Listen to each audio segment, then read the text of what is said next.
ஒரு மரம் நேராக ஒட்டகத்தின் மீது விழுந்தது. ஒட்டகம் சத்தமாக கத்தினது. அதற்கு மிகுந்த வலி ஏற்பட்டது. அது எழ முயன்றது. ஆனால் மரம் மிகவும் கனமானது. அந்த ஏழை உயிர் மணி நேரங்கள் அங்கேயே சிக்கிக் கொண்டது.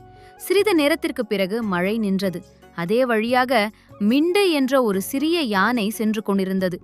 வலியால் தவித்துக் கொண்டிருந்த ஒட்டகத்தை அவன் பார்த்தவுடன் அதிர்ச்சியடைந்தான். மிண்டு மரத்தை அகற்ற முயன்றான். ஆனால் தனியாக அவனால் எதுவும் செய்ய முடியவில்லை. அவன் ஓடி தன் வீட்டிற்கு சென்றான். சிறிது நேரத்தில் மிண்டு தன் அப்பாவுடன் திரும்பி வந்தான். மிண்டுவின் அப்பா தன் வலிமையான தும்பிக்கையால் மரத்தை தூக்கி கர்ப்பமான ஒட்டகத்தை விடுவித்தார். வலியால் ஒட்டகம் மயங்கிவிட்டது.